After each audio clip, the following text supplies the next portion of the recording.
Coming to you live. This is Ivy Living Conversations 182nd session. We have together Julian Catari. I am your listener, your host, your presenter, your co-creator of Ivy Living. Aloha, Anita Living Adultvilles. Yes. And this is Sigrid Luherin woman who is leading the way in creating the story of love. Welcome to the second session of the creation story of love, a story we begun on the last session. I invite you to check that out on the video previous to this one. And so this is going to be the continuation of this creation story, and creation stories are important so that we can create something. That's what they are here for. That's what they mean. And if we want to create a world of love, we got to get another creation story, because the ones we've been getting are not necessarily the best creation stories, and not even the scientific one. Is there a scientific creation story? What do you think? I had it. Well, yes, we do. We have a scientific one that takes place that absolutely does not even allow for animism in it. That takes place over millions upon millions upon millions of years. So. Okay. Right. If we look at that creation story along with the biblical creation story, that also doesn't allow for animism. They are opposite sides of the same coin. Okay. Creation without this God force, without this God process in it. So you said it. Religion and science, they're kind of in the same bottle, and we're getting out of that bottle. So this is part of that process, and there's 181 other conversations where we talk about different aspects of getting out of this bottle. So welcome to this one. So we're. Oh, go ahead. Yeah, go ahead. I didn't mean to interrupt you.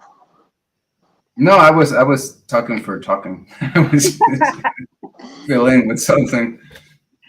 Before we get into tonight, is we're going to go into the yin yang or the Shakti Shiva or the female maleness concept. But before we get there, I want to talk a little bit about Aini, because I just heard today a new whole scientific backing for Aini. And if you look up the word Aini, it gives you this very shallow, Wikipedia gives you this very shallow thing of it. Oh, it exists in Andean communities where one person goes to help the other and they get beer and food for their help. Oh man, that's what it says? Oh, yeah. Oh man, I can't. And please, people, don't make Wikipedia your life encyclopedia. Yeah. That's really shallow. It's very shallow. So here we have, from psychology, there is evidence for something called the social baseline theory, that proposes that our brains evolved under the expectation that we would be around other humans, and that human contact reduces the perceived demands of life. Mm-hmm. So, for instance, when people hold hands during that trust each other during a stressful event, science has studied this. The reptilian part of their brain that turns on in stress decreases. That stress decreases. Uh-huh. Right? It's less, the threat is not as intense. They're not ready to fight or flight. Right? Okay. So studies have shown that this is the brain's recognition of the interconnection of everything, or Aini. Okay. Right? So studies have shown we're not designed to be alone. This is Aini. There is no cell in our body that exists on its own. That is right. This is also so in time with the readings of the Mayan calendar too. This is very amazing. So studies have shown that kindness is contagious, but they've also shown that the opposite is true. And I just told you, I witnessed an example of how negativity is contagious. I witnessed a 2-legged female virus totally infect my best friend into being absolutely inhuman on Friday. And it was really disgusting to watch. Mm-hmm. And her excuse for not coming to hold my hand, his truck had broken down. Mm-hmm. Because he was trying to jump a timeline he couldn't jump anymore. But she was there and she refused to come help me because she doesn't know me well enough. Okay. And I mean, and she had other excuses, but I watched that wall of inhumanness. I watched that virus of inhumanness, and it was just absolutely appalling. So, And it's everywhere. We got to get strong about it because yeah. it's really coming down. I mean, everybody that is not kind of getting out of the bottle we mentioned is really getting as inhuman as you. It's like, but it's like a natural process. Wouldn't you see it that way? Where you're starting to compose in a way, right? Yeah, I think so. Because she actually shut up when I said to her, "Well, really, that's your excuse." First of all, it was I was drinking, and I'm like, I'm 5 miles from your house. I almost died tonight, and you couldn't come help me. I'm 5 miles from your house. Oh, well, I don't know you well enough. I'm like, really? Okay, so last time you and I were together, you told me you had packages coming in, and you asked me to come to if I happened to drive by your house to make sure, right? And I said, I have absolutely no reason to be in the shores ever unless I'm in the Canadian But then shores. there's this, this sounds like jealousy, And or but envy, and that kind of oh very yeah, yeah, common to you. no, because she wants the instant. There was a couple 3 weeks ago where Jaime and I went to hang out with her on a Saturday evening, and he said something, and I just said, "Well, I'm going to take you home to bed." And I watched her instant jealousy because she didn't realize there was anything more between Jaime and I than, right. Mhm. Anyway, no, as soon as I said to her, well, you know what? I don't hardly know you, but you wanted so I made it. I went out of my way to drive into the shores past your house to see if there were packages that I needed to deposit on your porch for you. And she shut up. She had nothing, this inhumanness had nothing more to say. She was like, well, why would you? I didn't ask. I said, yeah, you did. And I did it because I'm human. And that's what humans do for each other. Mm. And she was just, right. So, anyway, but neuroscience shows that this actually, this INI happens in the default mode network. And next week, we're going to get into the code of four and we'll talk a little bit about this. Mhm. So, to be fully human is to be in connection, to be in INI with our more than human life world, period. Science has shown this over and over. So now we get into the yin yang. So, or the Shakti Shiva Shakti, maleness and femaleness. So, Mhm. in the midst of the place where Ishmukane, the Spider Woman, was singing and creating the lattice or web of space, the matrix of space, the spark of yin yang emerged and gave us the first God process relationship, which is the ever expanding circular universe. Circular relationships are between elements that work on each other. So this gives you and I and everything else a sacred place in our surroundings. And this again is Aini. Mhm. So the movement between yin yang or Shiva Shakti causes energy or chi to be held in something that until then had not yet existed. So then the life forces of this chi or yin and yang move together to create all things. And it is yin that forms their structure, the femaleness, and the yang that gives them their nature. So yin is kind of a darker, not darker, but more inward, and yang is more outward. So each unity has its unique mix of yin yang. Each unity, meaning your body, each human has its own unique mix of yin yang. Every animal, every fish, every tree, everything has its own unique mix. So the next God process relationship to be born was vertical, the relationship between heaven and all things on earth. So that means our connection as a tree of life between heaven and earth. And the third God process or relationship to be born was horizontal, the relationship between all earthly beings. So our position in these three vectors is our position in the cycles and rhythms that regulate all existence. And yin and yang, or qi, is constantly mutating and combining in countless ways to create existence. And there is nothing in existence that is not some blend of yin and yang, which create endless variations. So to understand yin yang, we would say that Father Time is yang and Mother Space is yin. We can add a musical aspect to this by talking about pitch and tone. Pitch is the auditory attribute, so it would be yang, and auditory comes through Father Time, yang, also. So tone is the sound's quality, which would be yin. So we could think as tone as the emotional aspect of sound.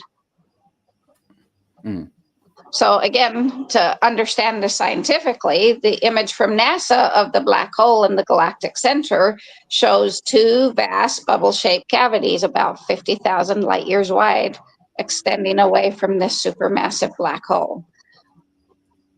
These two cavities, they are bright sources of radio waves, and they're not empty. They're filled with high energy particles and magnetic fields, and they push hot X-ray emitting gases aside to create sound waves that sweep across hundreds of thousands of light years. So yin and yang is right there in the galactic center. We have absolute scientific proof of it.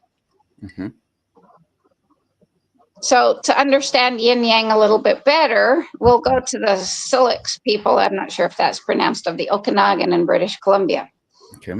They have a word in their language that means maleness, and the way the word is constructed, the lady writing this said she asked her auntie, why do we not have pronouns he or she? And her auntie said, well, because if we use the word he, we would have to point at his genitals, and why would we ever do that? So they have no word for he or she. It's just maleness or femaleness. That's something to think about, right? So the way their word is constructed is about the outward spreading of our life form as human, the spreading outward of diversity of life on the land. This is where patriarchy is like constant growth, right? That's maleness. Mm-hmm. The meaning of the word then has to do, in better perspective though, the meaning of their word maleness has to do with the idea of humans being able to dream and spread outward. And this is this ever expanding circle. That's the maleness, that's the yang. Okay, so then the word for femaleness has the idea of separating part of the skin of the community as a separation into family. So the understanding of femaleness means a separating out from the covering, which is community. That is from the whole of the people into family systems, or the whole of the skin of Mother Earth into pigs and goats and ducks and geese and donkeys and elephants and giraffes and zebras and wildebeests and and trees and rocks and everything. So this is, as I've explained to you, this understanding this concept of femaleness really, really liberated me this weekend, because I realized it's natural for us to do this. But what's not natural, and that's what we do when we marry. We're separating a man out from the whole, or the man if he is feeling his femaleness, he wants to separate out the girl from the whole. But we do it with the context of suppressing each other, not creating this diversity that Pachamama does of 100,000 species. Mm-hmm. So it's natural to want to separate somebody out, but we have to really come into awareness of what our intention with this is. Is it coming from our pure hearts for their betterment, or are we trying to repress and suppress them? Right. So how a people in the family relate to each other is how they feel about each other and how they treat each other. So society is really about feeling, and it's how we care for one another. This is the femaleness. And how we love each other, and how we protect one another, and how we make sure there's food for everyone, and that everyone has warmth and shelter, and how everyone is nurtured emotionally, and how people are made to feel good and how to celebrate. All these things are what the Silix people of the Okanagan understand, and that is in the word or the concept of femaleness. And we see this in Pachamama Gaia all over the place, right? The caring, everyone has adequate food, water, and shelter on her surface, except for humans, because we make sure we don't. So an experiment to see yin yang is to do this, to go outside and notice how grandfather sun moves across the landscape, to see which places are in shadow, and if the shadow grows or lessens, and then notice where grandmother moon is in the sky and her size. And if we practice this consistently for 30 days, we will see yin yang at work and be able to shake off any notion of this mechanistic, unchanging world that came through science. Mm-hmm. The next step in understanding yin yang is to quite literally get our bearings with the cardinal points. On many ancient maps, south was at the top because the map makers were in the northern hemisphere, where you have to face south to trace the movement of grandfather sun from east to west. I never knew this. I now will never ever get lost again, because I know that if I have tried it. When I know here where north is, and when I face north, I can never see grandfather sun. So now I know when I face south, when I see grandfather sun in the sky, I'm facing south. That means east is left and west is right. Okay. So it's only in the last 500 years that north got put at the top of maps. So now we know that if you see grandfather sun in the sky, you're facing south. North is behind you, right? What I just said. So the ancient Chinese, as they were watching grandfather sun move across Mother Earth's skin, they noted that different kinds of weather came from different directions. So each direction is also associated with one of their 5 phases of creation, or elements, or the gods, or relationships of creation and the season. So the wind blows from the east, and it's the wood element phase, or the spring season. And when the wind blows from the south, it's hot, and it's the summer season, or the fire element phase. And when the wind blows from the west, it's dry, and it's the metal phase, or the fall season. And when the wind blows from the north, it's cold, and it's the water phase, or winter season. So dampness comes from the center, the earth phase. That's how we see yin yang in motion. So the cosmos is always in motion, and yet it's never in chaos. Only humans create chaos. So the initial 3 God process, which is the circle, the vertical, and the horizontal, right? Join the cardinal points to give us our perspective of the world. So these perspectives are above, north, south, east, west, below, and within. And now there's actually 3 points within us where these meet. And so the yin yang is in each of these inward movements, which then produce 8 outward movements. And these 8 outward movements, the Chinese put in a 3x3 grid with 8 squares around a 9th center inward point from which they emanate. And I don't know where I put it, wrote something about music and the 9th octave being half of the first of the 8th octave. Makes total sense now.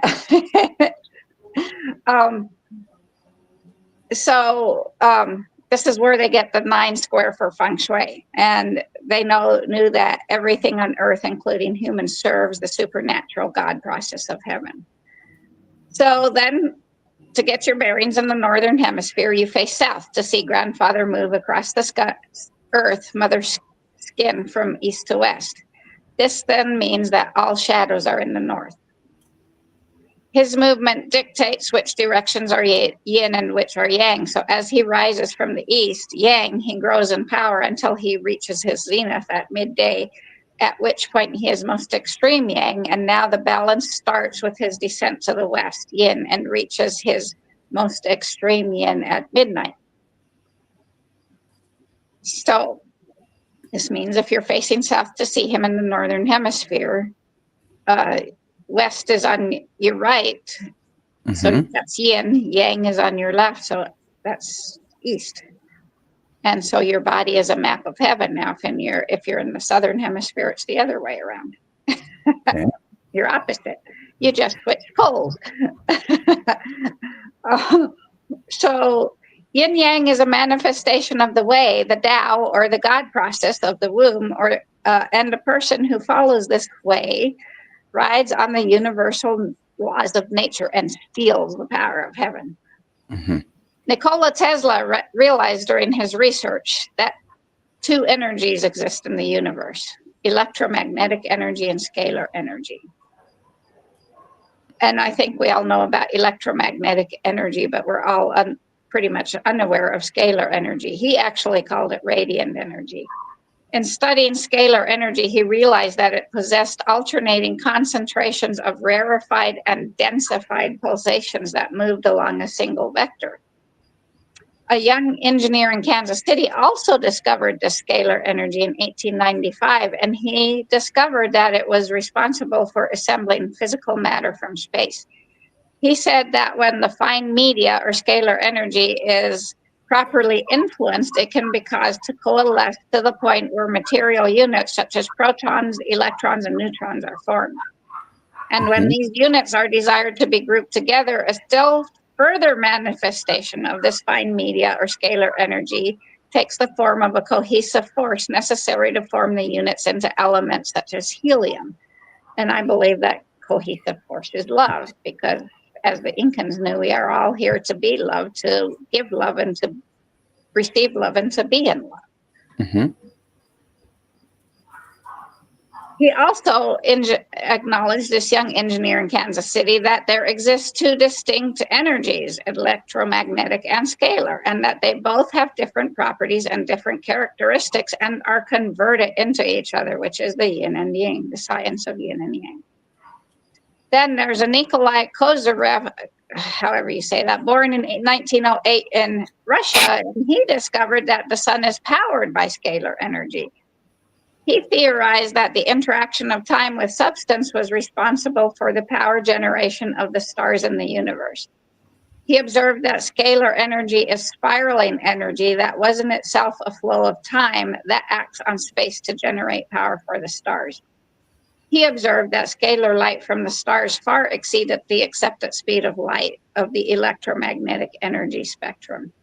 And this observation served to establish the fact that scalar energy pre-exists as a connection between the stars and the Earth, and this pre-existing connection is responsible for instantaneous velocity as well as instantaneous communication between the stars and Mother Earth. This means that this pre-existing connection proves that the universe is a hologram whereby all points are connected. So his observations point to the fact that scalar energy or consciousness or mind or transcends time and space, as the universe utilizes the life force or God process to communicate with itself instantly. So maybe scalar energy is yang and the electromagnetic is yin. We don't know, right? So yin and yang is biophysics, and the continuum of illness to wellness is based on these forces that control our mitochondria, our biorhythms. Yin and yang are both light and magnetism, and when they're combined with water, this is the boss that's in charge of our biology. Medical doctors and natural healers have long thought chemicals in the body drive most aspects of our health and longevity, while an imbalance of those chemicals, like macronutrients and hormones and neurotransmitters, bring about dysfunction and disease. But as it turns out, biochemistry is secondary to photoelectricity that gives life to plants and animals. Our biochemistry takes its orders from the light and the electromagnetic environment around us and inside of us, yin and yang. We can't get away from it. Shakti Shiva, right? The photoelectricity and electromagnetic environment is yin yang, and that means visible and invisible light frequencies, water and magnetism control our biology. everything that happens inside us on a biochemical level is preceded by an electromagnetic input and our biological programming. So our signaling molecules, metabolism, cognitive function, sleep, and anti-aging effects, they're all subordinate to light, water, magnetism, and electromagnetic frequencies. Our biochemicals are virtual passengers along for the ride, whereas photoelectricity is the real driver, meaning electrons, protons, and photons. So yin and yang. And again, Nikola Tesla realized that there's two energies that exist. So another researcher called this scalar energy orgone energy. And he called it orgone for orgasm because it has four phases, four, and we'll address that next week when we talk about the code of four. So scalar energy comes from grandfather sun and from galactic center. So it is yang, and electromagnetic energy comes from Earth Mother's magnetic field, and it is yin. So light would be scalar or orgone or radiant energy, pulsing, orgasmic energy, and so is I think Mother Earth electromagnetic energy is also pulsing. So we're meant to live in communication with our environment, meaning one, our eyes and skin are exposed to sunlight at the right time of day. Number two, we need to be in direct bodily contact with her. And three, we're drinking water from natural sources. And four, eating food that grows locally. These are the physical forces of nature that gave us energy to power our body's processes and sync our biology to daily and seasonal cycles. On the flip side, we suffer in countless ways when we snub Mother Nature and yin-yang energy and spend our time under the influence of foreign frequencies and modern conveniences. So a very long time ago, let's stop here tonight. We got started late, so well, we can keep on. It's only been 27 minutes. Yeah. Okay, so a long time ago, plants borrowed a bacterium to power their biology. A very long time ago, two types of organisms. How did we get? Because this is still yin-yang, right? We still have the two. The two types of organisms had the planet all to themselves, bacteria and archaea. Okay. Archaea is where archetype comes from the beginning, right? Mm-hmm. Life was simple back then, literally because everything alive at the time was single-celled. But then life on Earth exploded out of nowhere due to a biological collaboration of historic consequence. Plants partnered with a bacterium to get the power they needed to run their biology. So prehistoric plant life made a deal. We'll give you a bacterium. We'll give you, the bacterium, a place to stay inside us. In return, you'll have to modify your genome or DNA to transform the sun's photonic energy into chemical energy or sugar that we plants can then live on. So the deal worked out, and the bacteria evolved into chloroplasts, which power plant biology using the multi-step process of photosynthesis. Photosynthesis feeds the entire food web on the foundational level, all powered by light along with carbon dioxide and water.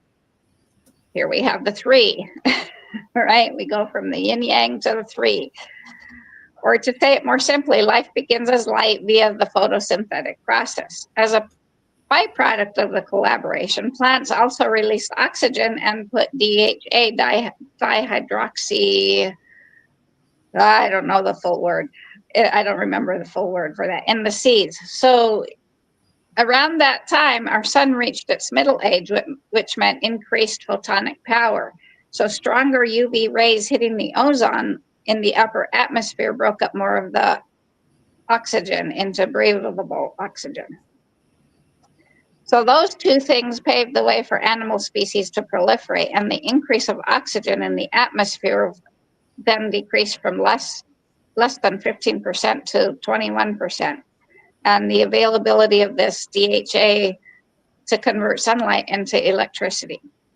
So oxygen gave the animal kingdom abundant energy potential by enabling more affluent metabolic pathways. In contrast, like phosphorylation and the TCA cycle, we'll talk about that a whole lot more later. In contrast to pathways like glycolysis, which are anemic by comparison. Plus, DHA help multi-celled organisms harvest photonic energy directly from the sun so they can be in touch with sunlight and earth intermittently. Again, the yin and the yang, right? In other words, they were mobile. But before that could occur, this had to happen. After the first partnership began, single-celled organisms called archaea made a similar deal with bacteria. And the archaea said to these bacteria, let's team up with each other so that we can specialize and benefit from each other's area of expertise. I mean, we, archaea, will give you, the bacteria, a place to stay inside our cells and all the food you can eat. And in return, you must modify your genome or DNA to get really good at converting food that we can't metabolize into an energy source that we can metabolize. So these bacteria simplified their DNA to 37 genes in order to specialize at converting fuel stores from the food chain, mostly sugar, carbs, and proteins, into energy storage molecules that complex creatures can thrive on, which is ATP, adenosine triphosphate, which we have. That's our currency that our bodies run on. Through this partnership, these archaea evolved into complex multi-celled organisms that science now calls eukaryotes. And those bacteria became mitochondria. And those mitochondria are passed to us from our mothers. So anyone that tries to tell you from a religious standpoint that God took the woman, the femaleness out of them is bullshit, because it's the other way around. Yeah. they couldn't survive without the woman, the femaleness inside them, the mitochondria from their mother. And we're going to talk much later down the road about go very deeply into mitochondria.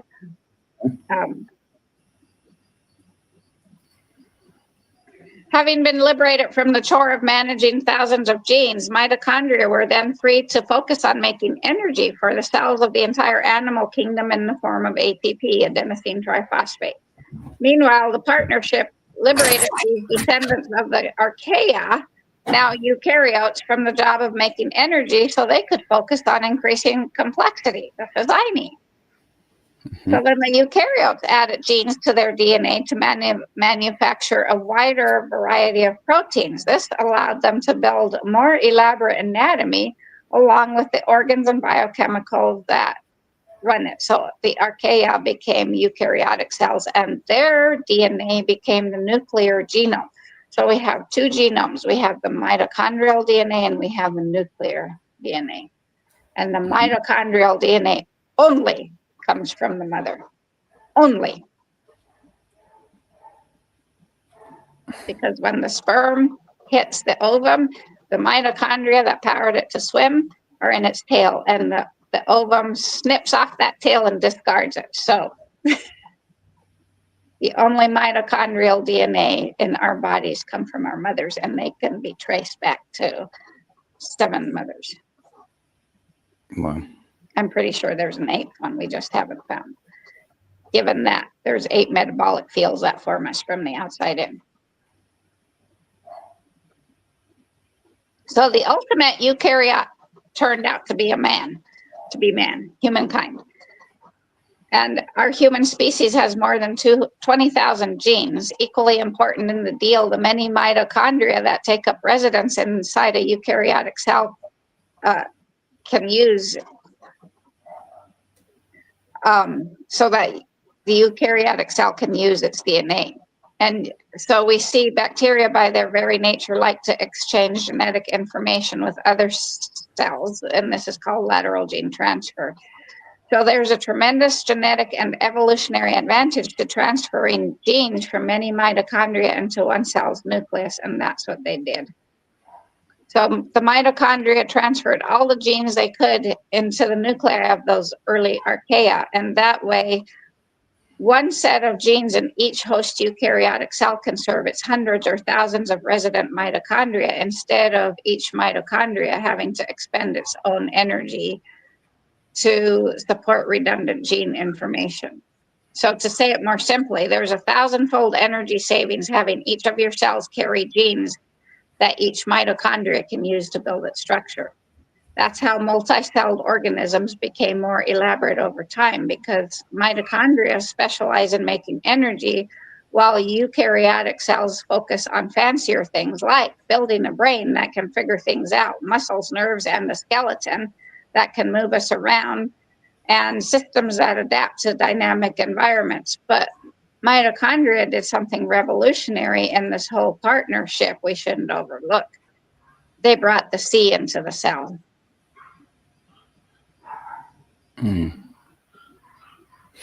Okay.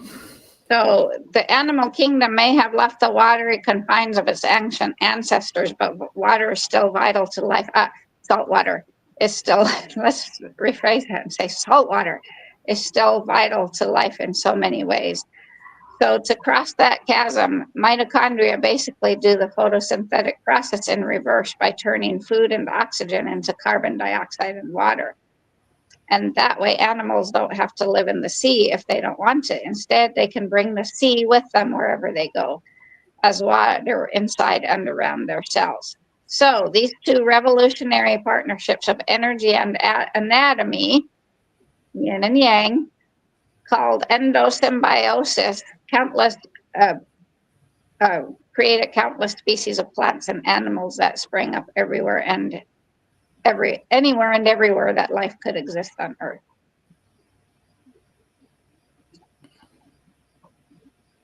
And now our first circadian mismatch in human history occurred when we started to wear clothing.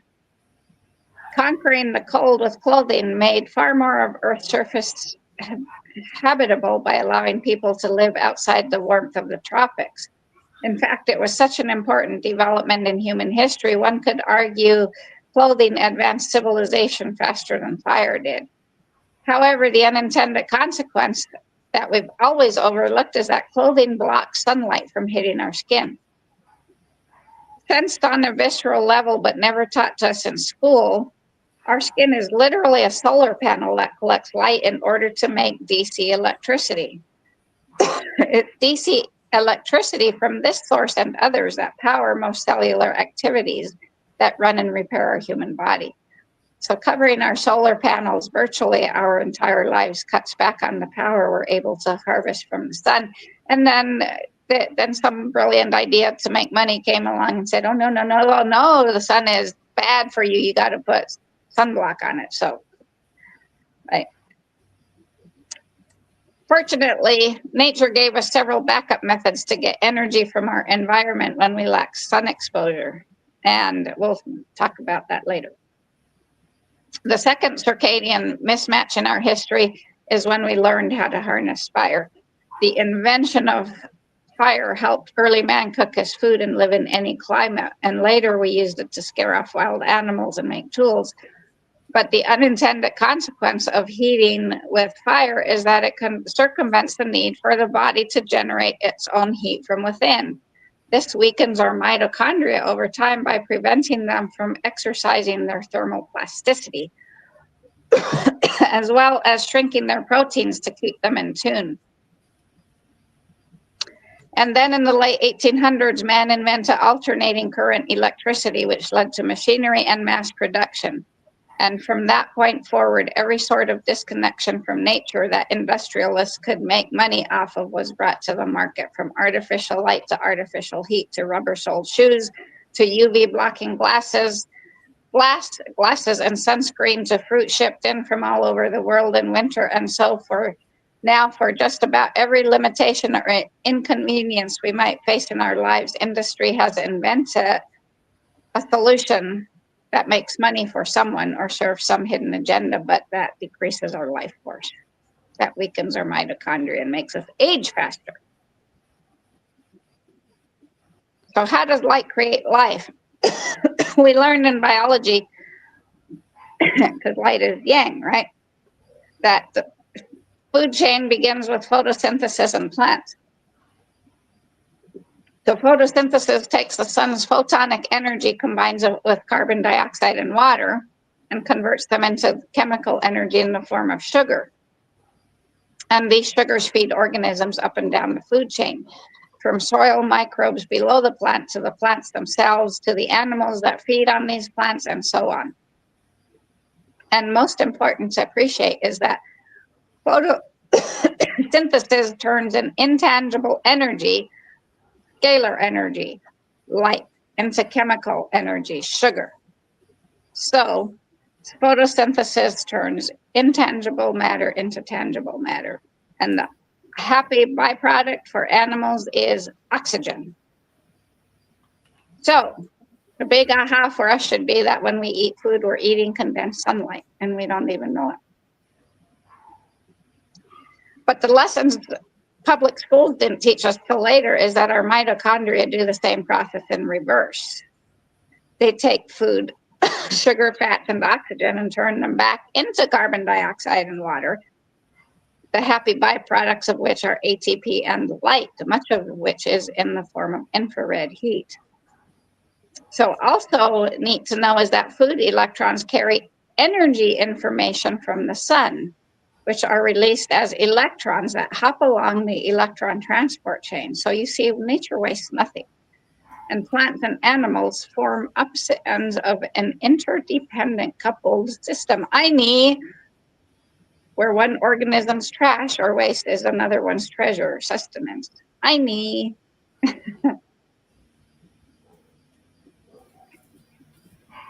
the photoelectric effect, yin and yang again. In 1922, Albert Einstein won his only Nobel Prize for his work in describing the photoelectric effect. The photoelectric effect explains how light makes certain materials emit electrons. By inference, this tells us that light, or photons, can only interact with one subatomic particle, which is electrons, yin and yang. Right? We cannot get away from it. And not with protons, neutrons, or any other particles. It's a foundational phenomenon of physics that comes into play whenever light needs to be captured, transported, and used. So this is a reason electrons are so important to health and healing, because they capture and deliver light to us. On a subatomic level, the photoelectric effect tells us that when light hits an electron, it makes it spin in certain ways. And we're going to learn later about the spin, quantum vortex spins, right? Based on the frequencies of light absorbed and their intensity. Electrons retain that spin until mitochondria reverse the process by turning food into ATP. So through cellular respiration, mitochondria convert the spin into forms of light that our cells can use.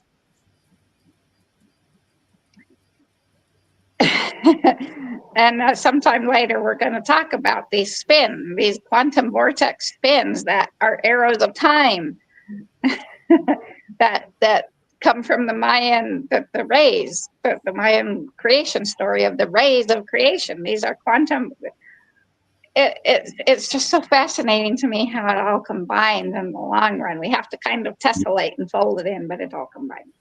Mm-hmm.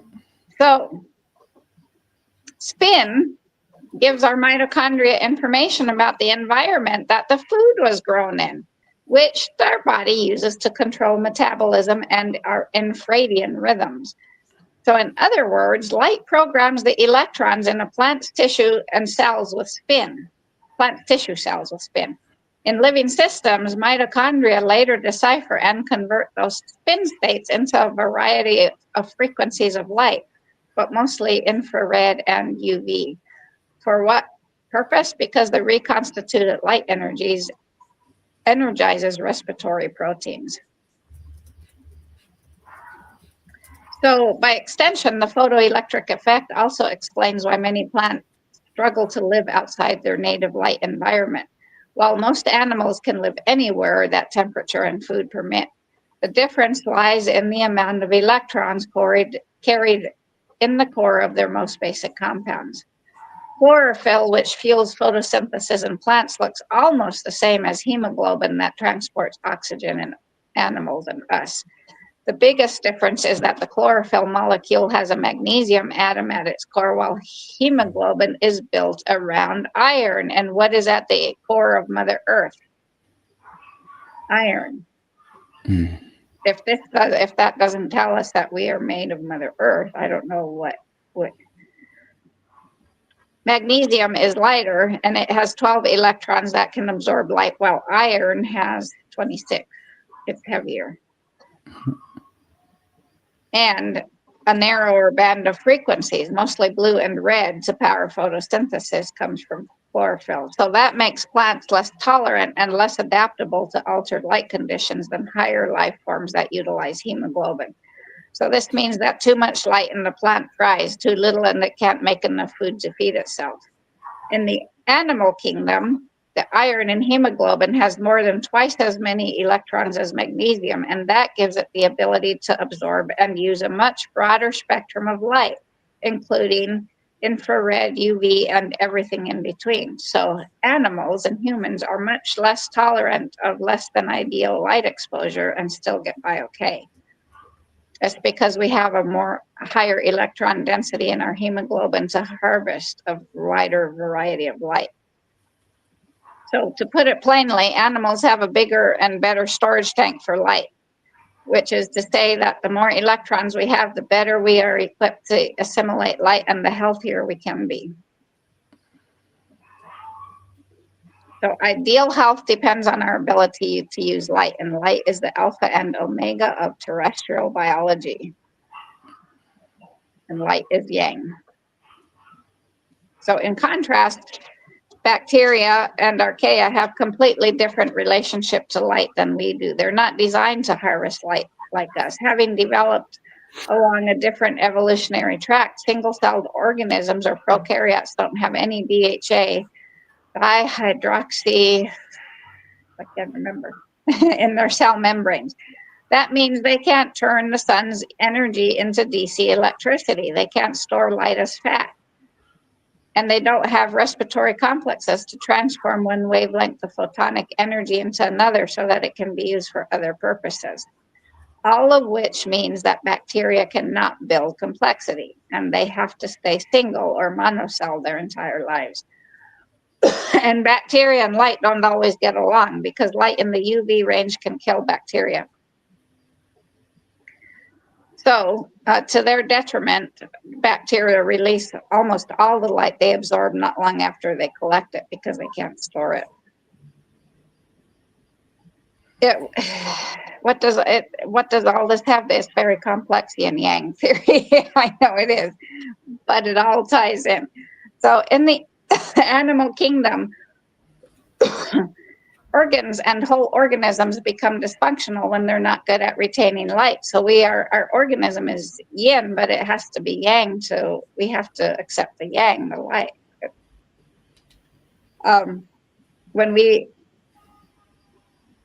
So organs and whole organisms become dysfunctional when we lose too much light to our environment, which we should be holding onto and using it to do cellular work. So the key concept here is when a cell is stressed, it emits minute amounts of extremely low frequency UV light that some people call biophotons. The more stress a cell is under, the more extremely ELF UV light it releases. Whether that stress is from physical injury, toxin damage, nutritional deficiency, infection, environmental extremes, emotional duress, orgasm, or exertion. This type of emission isn't inherently unuseful or unusual or harmful, but abnormally rapid loss or slow replenishment is what creates problems. In other words, every life form on the planet, onions, grasses, monkeys, bacteria, you name it, humans, we all release a certain amount of biophotons. But the more light an organism can retain and use, the more complexity it can build and the more vitality it has. So a hallmark of good health is the efficiency with which our body is able to harness light from our environment and convert it into different frequencies of light and store it for future use. When the sun emits a photon, that photon is retained for 100,000 to 1,000,000 years before it's emitted in a ray of light. The physical forces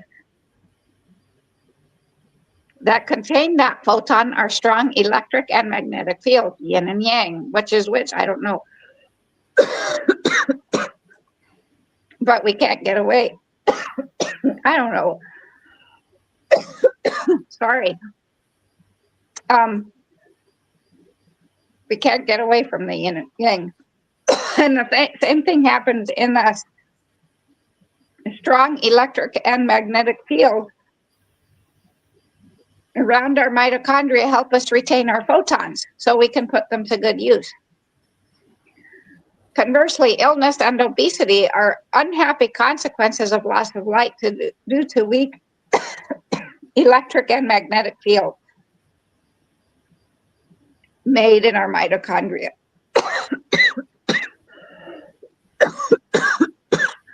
One way we lose light is that the double helix of our DNA needs to unwind to let cellular machinery read the instructional code to make proteins. The strength with which photons are held in place when our DNA unravels determines how many of them escape in this process. Whatever the reason may be, for these weak electric and magnetic fields, whether it's worn out mitochondria, chronic hypoxia, or lack of oxygen, or lack of DHA, light cannot be held in place.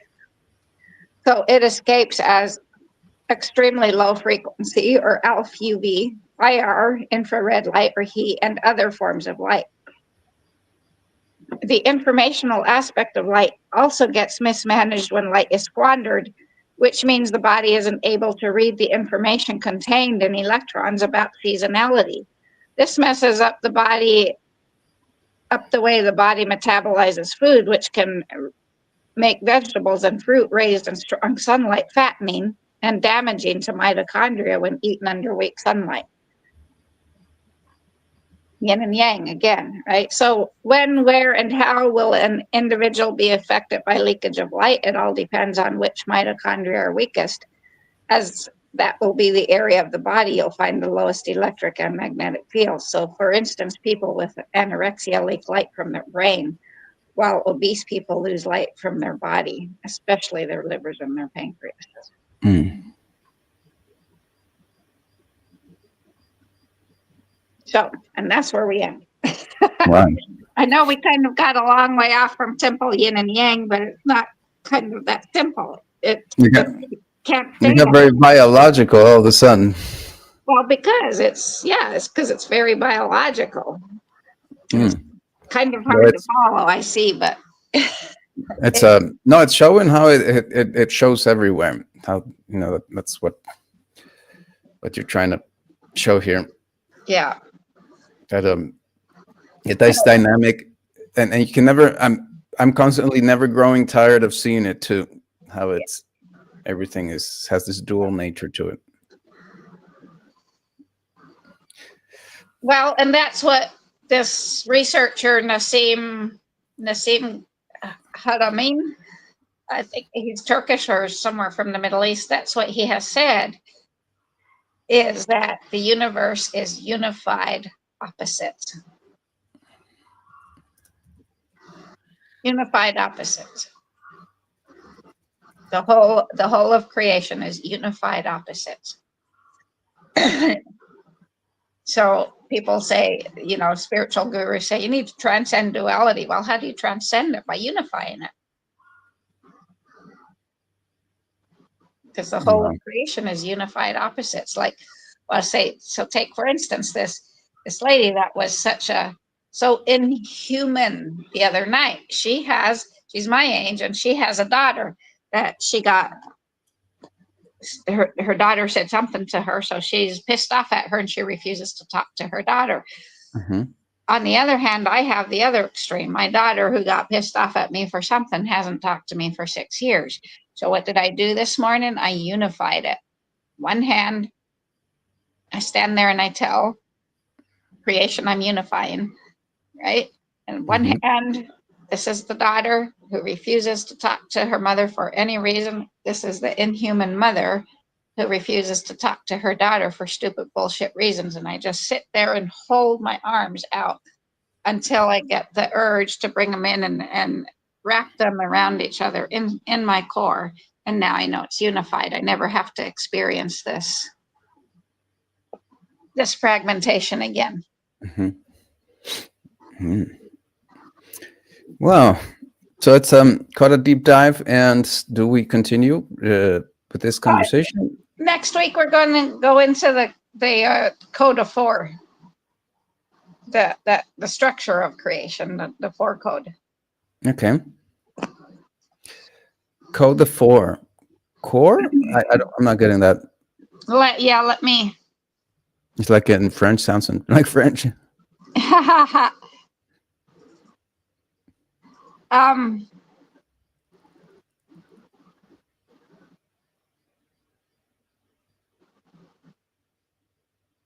Where is it? The code of four. Yeah, that's what it's called. The code of four. How do you, I'll The ask code, later. CODE, the code of four, the number four. A code of four. Yeah, yeah. Okay. Wow, there's a book about that from the Andeans, where they see everything in the quadri whatever word. Code of four is a good it's a good name for that. Well, it gives us our structure, but then the five is the overtone, and now there's 6 different kinds of radiation. So what's above an overtone? Right. Okay. Well, So I'm not we find the technical. code of four everywhere, from direction to just everywhere. It's everywhere. The code of four. Right. Okay. So let's invite everyone for that conversation into next week. We will keep the same time, I guess. Yep. And if you have any questions, anything that somebody wishes to ask, or that maybe they would like us to talk about, then they're welcome to do that. And otherwise, let's remind everyone to visit alohanidalliving.com in case they want to become part of this project of bringing back humanity and getting out of this bottle of it's like a unfertile duality, this religion science thing. But then our mainstream officialistic non-scientific calls itself science, but it's not science thing, because evidence is there to support everything, and animism can be very strongly supported by evidence. It's just this mechanistic mindset that we associate with an atheist mindset, which is very strongly mechanistic, etc. And I'm pretty sure that folks watching this are already smarter than that. So, and it's also that this thing, because it can come to, well, do we believe or do we know something? Right. And then epistemology defines that you cannot ever fully know everything, and that you are always believing something. Something that comes from a human, and that's where we can go into, I can get on my soapbox again and say, okay, here's something that comes from a human. The Snellen eye chart that is used worldwide to decide to put this on our faces comes from one man who theorized that his assistant had decent eyesight, and that is what we put glasses on our face about. Yeah. Right? Or one man theorized that low salt is that salt causes high blood pressure, and that we should all eat a low salt diet, which makes us sicker than shit. But it's become dogma. Right. So that's why we have to be so, like the Toltec say, be skeptical. Right. Mhm. Number 5 of the agreements is be skeptical, because every belief comes from a human. There's very And then we go back into animism, where everything's human. There's no fixed matter. There's no, well, everything everything is, is a movement. Everything is in vibration. Everything is and everything is, the tonal is an interpretation or our description of the Nahual. That's, and that's reality. It's just our Yeah. description of reality. So if we change the description of reality, we change reality. exactly. And that's what we're doing. Yep. Of course, we want to be guided by love. We want to be guided by harmony, by deep understanding, deep connection, communication, and not by isolation and other things that are Right. And been brought- fragmentation. fragmentation, etc. Right. Okay, we'll continue. It's always fun having these conversations, and we'll continue having fun next week. So everyone's invited to that. And with that, we'll say goodbye. You want to say goodbye? Yeah. Goodbye. Bye-bye.